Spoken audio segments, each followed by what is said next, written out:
You plan to sue Blake Lively? Absolutely. I wasn't allowed to be seen. She didn't want me anywhere near her or the rest of the cast. Are you going to sue Blake Lively too? Into oblivion, Megan. Back with more sizzling hot Hollywood legal drama that's juicier than a summer blockbuster. And trust me, this one makes your ordinary celebrity dispute appear like a kindergarten sandbox brawl. Guess what? We've got Blake Lively duking it out with Justin Baldoni in federal court. Justin firing back with a $250 million lawsuit against the New York Times, and a whole bunch of A-listers lurking in the background. Reynolds, I see you struggling not to get drawn into the fray. Get your popcorn and your cozy chair because this saga has more twists than a roller coaster. Before we jump into the full-blown chaos, do me a little favor, smash that like button, press subscribe, and ring that notification bell because you know I'll be back with the next breakdown as soon as it happens. Are you going to sue Blake Lively too? Into oblivion, Megan. All right, let's strap in and unravel the wild journey that is the Blake Lively versus Justin Baldoni disaster. So, picture it. You're going through your typical morning feeds, anticipating the standard Hollywood fluff. Who wore what? Who tweeted? Something shady, maybe a baby announcement. Then bam! You see the headline, Blake Lively sues Justin Baldoni for sexual harassment and emotional anguish. Cue the record scratch because we did not see that one coming. Now, if you didn't already know, these two star in the upcoming film adaptation of It Ends With Us. Blake, who's got that golden girl aura, and Justin, who's virtually the poster kid for optimism if you've ever caught his interviews or read his social media. So how on earth did these two wind up in a legal free-for-all? Turns out Blake thinks Justin fostered a poisonous environment on set, one that went much beyond just awkward jokes or moody actor vibes. We're talking charges of sexual harassment, emotional manipulation, the entire 9 yards. If that wasn't enough to make your mouth drop, Justin's answer was a lawsuit of his own, this time aimed at the New York Times for $250 million. Like, did they misspell his name in a review or what? Let's break it down. I literally was sent to the basement with all my friends and family for over an hour because I wasn't allowed to be seen. Blake unleashed a legal bombshell saying Justin mistreated her on set and caused her great mental anguish. Among the complaints are assertions of unwanted statements and behavior that purportedly went on for months. She's demanding damages, though the specific number is hush hush, and an official statement condemning Justin's acts. Apparently, the New York Times published an expose about the on-set drama, presenting Justin as the villain of the story. He argues that story was libelous, replete with bogus accusations, and organized to harm his rep, and maybe his box office bankability too. So, he's retaliating with a $250 million lawsuit, accusing them of inventing facts and refusing to alter the record. As a lot zero persons prefer new private island money, where does all this leave us? In the middle of a Hollywood hailstorm? That's where. This is the one case we're going to put every single text message, every single document, everything on a website for everyone in the public to read, come to their own conclusions, and they can determine whether or not there was sexual harassment here, there was a smear campaign, or there was retaliation, because we have proof and receipts that absolutely and unequivocally show this is not true. Now, we can't talk about Blake Lively without mentioning her hubby, Reynolds, the supreme king of caustic tweets. Ordinarily, Ryan can't resist a good social media dig. The man single-handedly turned the Deadpool Twitter feed into comedic treasure. But in the face of these claims, radio silence. He's been cited out and about, of course, sometimes with that trademark grin, but nary a peep about his wife's lawsuit. The crowd are screaming, "Ryan, say something!" Meanwhile, the man's presumably at home sipping aviation gin and thinking, "Not my circus, not my monkeys." Except, yes, it is his circus, and those are obviously his monkeys. Because whenever Blake's name trends, Ryan's name isn't too far behind. Remember how we all believed this would be a simple case of she said, he said? Oh no. Justin's legal team came prepared like it's the final round of a heavyweight bout. They're brandishing their text message threads that show Blake complimenting Justin for his on-set professionalism, characterizing him as easy to work with and incredibly supportive. Meanwhile, she's claiming harassment behind the scenes. Did her perspective shift overnight, or was she playing nice in messages while stewing in private? There's supposedly video of Blake and Justin on set the very day she says she felt nauseated and scared by his presence. Except the tape, according to Justin's camp, shows them laughing and having coffee together like old pals. Uh-oh. Talk about opposing narratives. One shocker is that on a day Blake alleges as one of the worst incidences of harassment, she was supposedly spotted sunbathing in the Bahamas with Reynolds. So either she teleported back and forth between Paradise and set, or somebody got their dates mixed up. This chronology mess is stoking speculations that maybe the case isn't as rock solid as it seems. Justin's team is simply informing the public, hey, there's a paper trail here, and it does not match Blake's story. And what, could have been one of the most beautiful nights of my life career-wise, I literally was sent to the basement with all my friends and family for over an hour because I wasn't allowed to be seen. She didn't want me anywhere near her or the rest of the cast. So they ushered me off the carpet and they sent us down to the basement. We were down there together, my friends and family, the people that love me the most, and we start laughing because of the ridiculousness of this whole thing. And I realized, on a night that was supposed to be so materialistically joyful, I was in the basement with the people that I love the most, and we were all joyful and laughing. Because none of that matters. None of it. That's not why we're in the business. That's not why the three of us are in this business, is to attend a premiere like that and be celebrated. We're in this business because we're artists. And we believe in what we do, and because we want to create art that touches people's hearts and souls and can move people. And that's what we did. That's what you both did.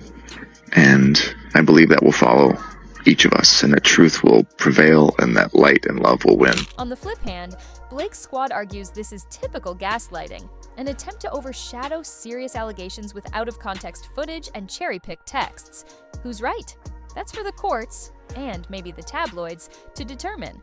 In typical Hollywood scandal form, you'd expect Blake's A-list buddies to rally around her. Maybe an emotional Instagram post from Taylor Swift, or a comic jab from Anna Kendrick. But so far, we've had crickets. The silence is terrible. Taylor Swift, not a lyric or mysterious social media post in sight. And T-Swift is the queen of turning turmoil into chart-topping singles. The fact that she hasn't even thrown. A subtle shade lyric has folks questioning, does she know something we don't? Reynolds, already covered that he's in stealth mode. As for the It Ends With Us co-stars, those who shared the screen with Blake and Justin have either gone underground or turned into ghost emojis. Usually, you'd see them selecting sides or publishing remarks about how the set was absolutely professional, or a nightmare. Instead, absolute radio silence. It's like they all got an email from the studio that said, do not comment, and they're following it to the letter. But here's the kicker, some crew members are leaking clues that Justin was an absolute darling. On set, always polite, always conscious of boundaries. Are they credible testimonies, or is Justin's PR machine in overdrive? That's the burning question. This is the one case we're going to put every single text message, every single document, everything on a website for everyone in the public to read. Hollywood loves a good ulterior motive tale, and this debacle has one. The rumor mill indicates Blake was looking for an executive producer credit on It Ends With Us. She supposedly wanted a bigger say in how the film was shaping up. Creative. Ideas, financing, the works, but the production team offered her a polite, no thanks. Suddenly, word of these harassment charges hits the press. Coincidence or cutting power play? Depends on which side of the fence you're on. One camp believes Blake's lawsuit might be a strategic bomb to recover leverage. The other side views it as a valid protest from someone who feels disregarded and insulted. The truth? That's locked behind closed court doors for now. She didn't want me anywhere near her or the rest of the cast. So they ushered me off the carpet and they sent us down to the basement. We were down there together, my friends and family, the people that love me the most, and we start laughing because of the ridiculous. Now, let's talk about the big legal Hail Mary. Justin's $250 million lawsuit against the New York Times. It's not every day you see a Hollywood actor go after a big publication with that many zeros attached. The suit alleges the Times published defamatory statements about him, depicting him as a serial harasser who's torpedoing production budgets with reckless behavior. Why such a big figure? Well, $250 million attracts headlines for starters. Secondly, if Justin can prove that the story adversely impacted his reputation and future earning prospects, the reward might be massive. But defamation cases are notoriously tough, especially against the press. The Times is no lightweight. They've got teams of lawyers who devour defamation litigation for breakfast. So the question is, does Justin have the smoking gun to show? The piece was careless, malicious, or both. We all know how these high-profile showdowns proceed. There's the legal struggle that develops in the courtroom with motions, depositions, and evidence. Then there's the real battle, the one fought in headlines, social media threads, and paparazzi photos. For Blake and Justin, public impression is crucial. If the public goes against one of them, that's half the war gone. Blake's PR, the personable but attractive actress next door who married the snarkiest guy in Hollywood. Justin's brand, the sincere motivational speaker type who attempts to bring optimism to film and TV sets. A scandal like this might damage either of their images, or both. Meanwhile, the New York Times is likely standing by its reporting, but if they lose, that's $1 million black eye. Come to their own conclusions, and they can determine whether or not there was sexual harassment here, there was a smear campaign, or there was retaliation, because we have proof and receipts that absolutely and unequivocally show this is not. Here's where it gets interesting. Ryan Reynolds might become a star witness, or at least a key role in these proceedings. If Blake alleges she confided in him about Justin's alleged harassment, then Ryan's knowledge could be relevant, providing the judge admits spousal testimony. On the flip hand, if Justin can prove that Ryan was aware the timeline didn't match, or that the charges were overstated, that's huge news too. Imagine Ryan having to expose intimate details or reveal text exchanges in front of the world. Talk about uncomfortable for a guy who's used to comedy roasts. A real-life legal cross-examination is no joke. In the wake of these cases, Tinseltown is in meltdown mode. Agents are encouraging their clients to keep quiet. Producers are anxious about the film's box office potential. Some insiders predict the entire It Ends With Us project might go straight to streaming or face lengthy delays since, let's be real, it's tricky to promote a romantic drama when the leads are at each other's throats in federal court. And the gossip? It's on overdrive. Some are saying that Blake might settle out of court if she gets that executive producer credit back on the table, with a healthy side of hush money. Others suggest Justin would rather burn the whole enterprise down than pay a cent if he feels wrongfully implicated. Meanwhile, several cynics assume that, well, maybe this is all organized for publicity. Hollywood's performed greater pranks previously, though these charges are extremely severe to be just a marketing trick. Predictably, fans are taking sides. Team Blake. These supporters believe women first, pointing out that harassment often goes undetected, and when it is reported, it's easy for the accused to distort the narrative.